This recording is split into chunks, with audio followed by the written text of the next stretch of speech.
Dear student, आज हम आपको 1857 की क्रांति के शुरू शुरू के बारे में चर्चा करेंगे। इससे पहले हमने देखे थे कि उसके क्या क्या कारण रहे थे और इस क्रांति का विस्तार कहाँ कहाँ पे हुआ था। वो सब चीज़ें हम पिछले अध्याय में देख चुके हैं। दो वीडियो जो आपको बताई गई थी उसके माध्यम से इन सब चीज़ों को बता दिया गया है। हम देखते हैं कि अब स्वरूप किस प्रकार का रहा था 1857 क्रांति को, क्योंकि हम ऐसा सामान्यतः मानते हैं कि न तो ये एक सैनिक विद्रोह था। कुछ लोग इसको औपनिवेशिक नीतियों के विरुद्ध एक प्रतिक्रिया के रूप में मानते हैं। कुछ कहते हैं कि एक संगठित राष्ट्रीय आंदोलन भी नहीं था।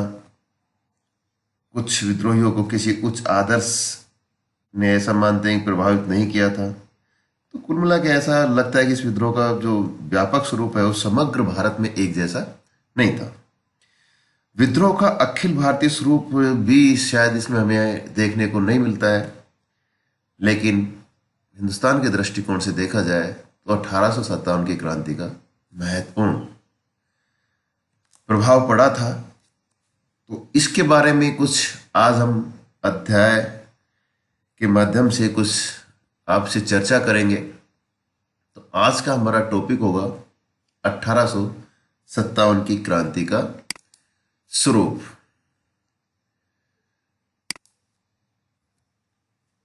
इसमें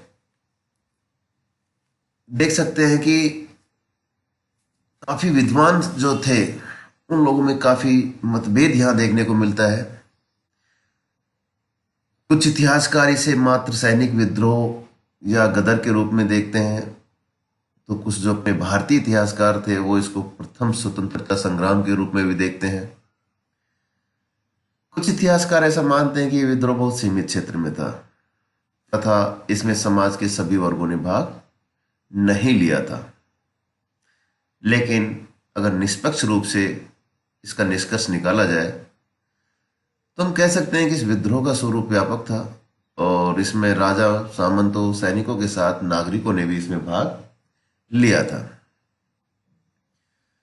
इस विद्रोह के वास्तविक स्वरूप के विषय में पाश्चात्य एवं भारतीय इतिहासकारों में गहरा मतभेद है। जॉन विलियम,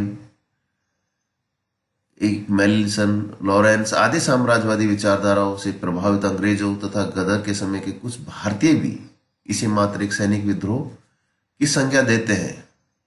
लेकिन सर जॉन लॉरेंस ऐसा मानते हैं कि ये सैनिक विद्रोह को छोड़कर और कुछ भी नहीं था और इसका तात्कालिक कारण एक कारतूस वाली घटना थी। दिल्ली के मुंशी जीवनलाल और मोइनुद्दीन, बरेली के दुर्गादास बंदोपाध्याय, बिजनौर के भी थे सर सैयद अहमद खां, ये सब भी इसको एक सैनिक विद्रोह के रूप में देख रहे हैं। जेम्स आउट्रम और डब्ल्यू टेलर इसे हिंदू मुस्लिम षड्यंत्र का परिणाम मानते हैं और इसके साथ ही कुछ जो अंग्रेज लेखक है वो इसे जनसाधारण द्वारा असंतोष अभिव्यक्ति का एक उदाहरण मानते हैं। दूसरी तरफ जो ईसाई मिशनरीज भारत में आई थी वो ऐसा मानते हैं कि ये विद्रोह ईश्वर द्वारा भेजी गई एक विपत्ति थी। LER रीज ऐसा मानते हैं कि ये धर्मांधों का ईसाइयों के विरुद्ध युद्ध था। धर्मांध यहाँ पे जो हिंदू और मुसलमान के बारे में उन्होंने बोला है और बोला है कि वो संगठित रूप से ईसाइयों के विरुद्ध युद्ध लड़ रहे थे। TR होम्स ने भी इसे बर्बरता तथा सभ्यता के बीच युद्ध माना है। इन मतों के विपरीत इन इतिहासकारों ने इसे क्रांति या राष्ट्रीय विद्रोह का स्वरूप देने का प्रयास किया है। बेंजामिन डिज़रायली ये 1857 के विप्लव को राष्ट्रीय विद्रोह की संज्ञा प्रदान करते हैं। इसी प्रकार विनायक दामोदर सावरकर तो इसे भारत का प्रथम स्वतंत्रता का युद्ध मानते हैं। केसरी SN सेन ऐसा मानते हैं कि यह आंदोलन एक सैनिक विद्रोह की भांति आरंभ तो हुआ लेकिन सेना तक सीमित नहीं रहा और यह पूरी तरह से फैल गया। डॉक्टर RC मजूमदार का भी विचार था कि सैनिक विद्रोही था, यद्यपि कुछ क्षेत्रों में जनसाधारण ने इनका समर्थन किया। डॉक्टर SB चौधरी ने इसे सामान्य जनता का विद्रोह बनाया और और डॉक्टर ताराचंद का विचार था कि विप्लव मध्ययुगीन विशिष्ट किंतु असक्त वर्गों की अपनी खोई हुई सत्ता को प्राप्त करने का अंतिम प्रयास था। तो कुल मिलाकर देखा जाए कि इस विद्रोह का जो स्वरूप था, विभिन्न जो इतिहासकार थे, कुछ पाश्चात्य थे, कुछ भारतीय थे, वो अपने अपने नजरिए से इसको देख रहे हैं। इनका ही अब थोड़ा सा विस्तार से हम चर्चा करें कि पहले सैनिक क्रांति के रूप में ये विद्रोह किस प्रकार था, तो उसकी विवेचना करना आवश्यक है। विद्वानों ने इस महत्वपूर्ण घटना का वर्णन अपने अपने दृष्टिकोण से किया है और इसके सही स्वरूप का निर्धारण इसमें भाग लेने वाले सभी वर्गों के आधार पर ही किया जा सकता है। हम मान सकते हैं कि विद्रोह का प्रारंभ बैरकपुर की छावनी से हुआ, तथापि कारतूस वाली घटना को लेकर मंगल पांडे ने अंग्रेज अधिकारियों पर गोली चलाई थी और शीघ्र ही जब इसकी खबर मेरठ पहुंची तो वहां पर सेना ने भी विद्रोह कर दिया था। मेरठ से सैनिक दिल्ली पहुंचते हैं और दिल्ली पर अधिकार कर वो मुगल बादशाह को अपना नेता घोषित करते हैं। हालांकि मुगल बादशाह इसके लिए तैयार हुआ नहीं हुआ, असमंजस की स्थिति में था, लेकिन उसको नेता बनाया जाता है। इस घटना के पश्चात ही अन्य विद्रोही नेता इस संघर्ष में भी शामिल हो जाते हैं।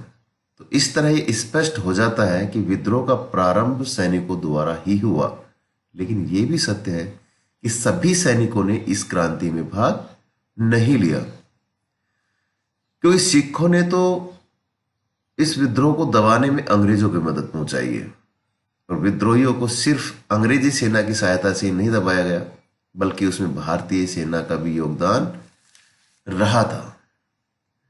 तो ये हम मान सकते हैं कि ये सैनिक विद्रोह के रूप में इसको नहीं था। दूसरा देखते हैं, सैनिक विद्रोह के बाद सामंती विद्रोह का स्वरूप किस प्रकार रहा था, कौन किस तरीके से मानते हैं। तो सामंती विद्रोह यानी कि राजा महाराजा जो भी इसमें भाग लेते हैं नहीं लेते हैं, उसके बारे में यहाँ बताया जा रहा है। और ऐसा मानते हैं कि इस क्रांति में सभी सामंत या राजा महाराजा सभी ने भाग नहीं लिया था।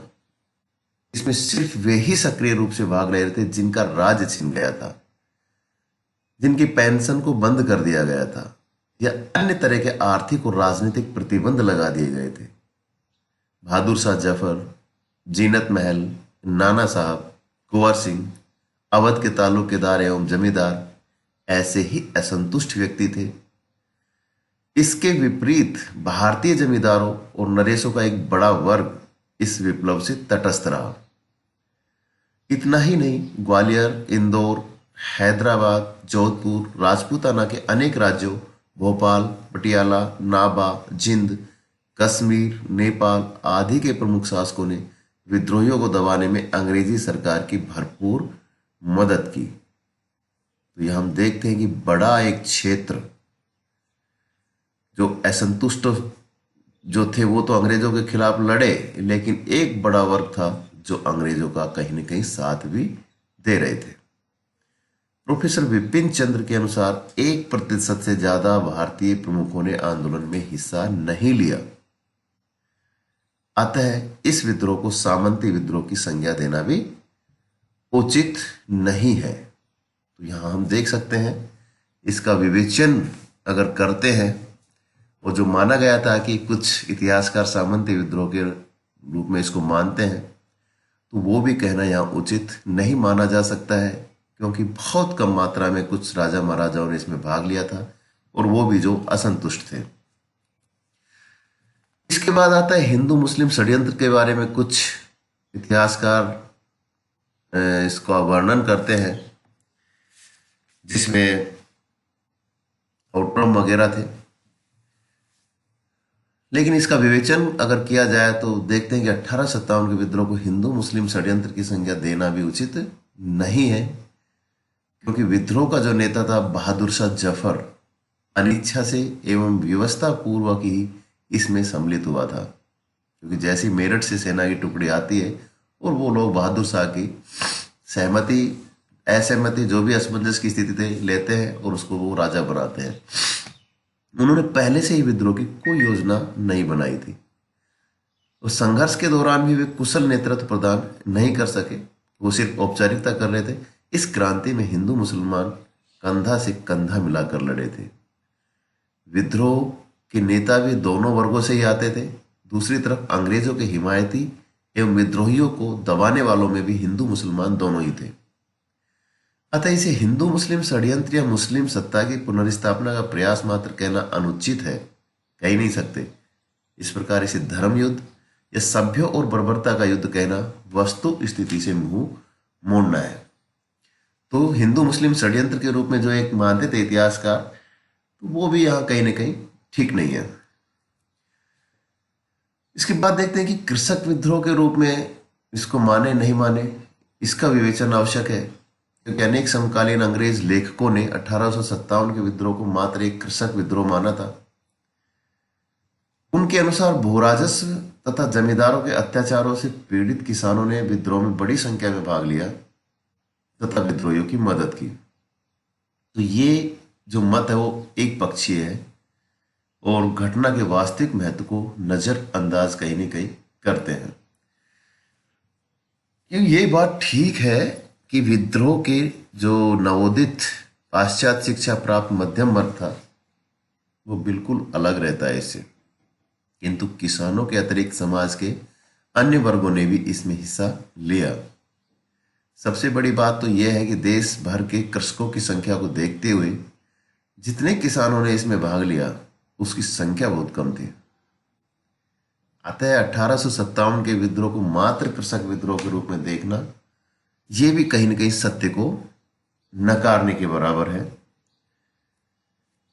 और अंत में हम देखते हैं कि राष्ट्रीय आंदोलन के रूप में विद्रोह को माना है आरसी मजूमदार।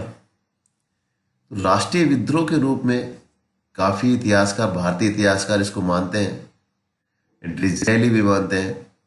तो ये किस प्रकार था, इसका क्या विवेचन अपन कर सकते हैं? क्योंकि देखते हैं कि पीछे हमने देखा है कि बहुत से विद्वानों ने इस आंदोलन को राष्ट्रीय विद्रोह, स्वतंत्रता का युद्ध, सामान्य जनता का विद्रोह ये सब बताया है। उनके अनुसार विद्रोह का प्रधान उद्देश्य अंग्रेजों को हटाकर पुनः सत्ता प्राप्त करना था। यह बात तो सिर्फ विक्षुब्ध शासकों एवं जमींदारों के साथ लागू होती है, क्योंकि जनसाधारण ने तो अंग्रेजी व्यवस्था से होने वाले कष्टों के विरुद्ध विद्रोहियों का साथ ही दिया। अंग्रेजों के साथ साथ बनियों एवं व्यापारियों को भी विद्रोहियों के आक्रोश का शिकार होना पड़ा। जनता के सभी वर्गों ने विद्रोह में हिस्सा भी नहीं लिया। आधुनिक शिक्षा प्राप्त वर्ग, मध्यम एवं उच्च वर्ग तथा संपत्तिशाली वर्ग इस आंदोलन से अलग रहते हैं। किसानों के बड़े समुदाय ने विद्रोह का साथ नहीं दिया। विद्रोह का प्रसार भी सीमित क्षेत्र में हुआ। उत्तर और मध्य भारत को छोड़कर देश के अन्य भागों में इसका कोई विशेष प्रभाव नहीं पड़ा, क्योंकि देखते हैं दक्षिण भारत इससे अछूता रहता है। अतः इसका स्वरूप राष्ट्रीय एवं व्यापक भी नहीं कहा जा सकता।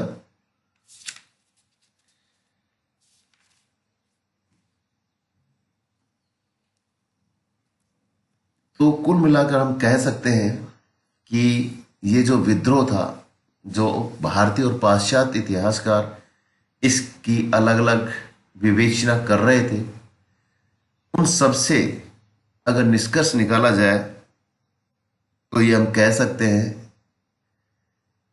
कि ऊपर जितने भी जो हम देखते हैं कि क्या क्या बोल रहे हैं, तो आंशिक रूप से ही आलोचना की कसौटी पर खरे उतरते हैं। किसी के भी मत को हम पूर्णतः सत्य नहीं मान सकते हैं। अतः इस क्रांति का कोई निश्चित स्वरूप तय करना कठिन है। विभिन्न उद्देश्यों से प्रेरित होकर अनेक वर्गों के व्यक्तियों ने इसमें हिस्सा लिया था। सबका अपना स्वार्थ था। किसी का राज्य चला गया है, किसी की पेंशन रुक गई है, किसी को उत्तराधिकार को लेके प्रॉब्लम थी, तो सबके व्यक्तिगत हित थे। पढ़ा लिखा वर्ग इससे बिल्कुल अलग रहा है। ज़्यादातर राजा महाराजा इन सबसे विद्रोह से दूर रहा है, कहीं कहीं तो अंग्रेजों का साथ ही दिया गया है। लेकिन निष्कर्ष रूप में यही कह सकते हैं कि इसका प्रारंभ जरूर एक सैनिक क्रांति के रूप में होता है, तथापि शीघ्र ये सीमित क्षेत्र में अंग्रेजों के विरुद्ध त्रस्त भारतीय जनता के विद्रोह एवं अंग्रेजी चंगुल से मुक्ति पाने का प्रथम व्यापक प्रयास बन गया। तो पहली बार कहीं न कहीं हम देखते हैं कि जो अंग्रेज 1757 की प्लासी की लड़ाई या बक्सर के बाद उन्होंने अपने सैनिक रूप से भी यहाँ पे भारत में पैर पसारने शुरू कर दिए थे, और फिर उसके बाद किस प्रकार भारतीय माल हो या यहाँ के लोग हो उनको परेशान करना, उनको किस प्रकार लूटना। तो अंग्रेजों का हित एक तरफा रहा है कि किस प्रकार इंग्लैंड को मदद पहुंची जाए और यहां पर वो सुचारू शासन कर सके। तो इसको 1857 क्रांति को देख सकते हैं कि पहली बार एक संगठित रूप में कम से कम एक वर्ग खड़ा हुआ है, चाहे वो सीमित क्षेत्र में हो, लेकिन पहली बार अंग्रेजों के खिलाफ लड़ा है। यहां तक हिंदू और मुसलमानों का कोई इश्यू नहीं है, वो सभी मिलकर यहाँ पे लड़े हैं। सेना में भी दोनों साथ साथ रहते थे, मिलके लड़े हैं। नेतृत्व भी यहाँ एक मुस्लिम कर रहा है। तो 1857 तक हम देख सकते हैं कि कम से कम धर्म के नाम पर भेदभाव यहाँ नहीं हो रहा था। लेकिन उसके बाद अंग्रेज यहाँ देख लेते हैं कि मुसलमानों ने भी यहाँ पूरी तरह साथ दिया है, और फिर किस प्रकार उसके बाद फूट डालो राज करो की नीति का वो प्रतिपादन करते हैं। ये सब चीज़ें हम 1857 की क्रांति के प्रभाव में आपको बताएंगे कि किस प्रकार प्रभाव पड़ा भारतीयों पर इस क्रांति का, वो सब चीज़ उसमें हम देख सकते हैं। आज का हमारा यही था कि 1857 की क्रांति का स्वरूप किस प्रकार का था, और उसके बाद जो भारतीय और पाश्चात्य इतिहासकारों ने अपने अपने हिसाब से यहाँ अपने विचार रखे, उसका बाद में हमने एक एक करके विवेचन किया है, चाहे वो सैनिक दृष्टिकोण से हो, कृषकों के दृष्टिकोण से हो, सामंती के दृष्टिकोण से हो, या राष्ट्रीय आंदोलन के दृष्टिकोण से हो।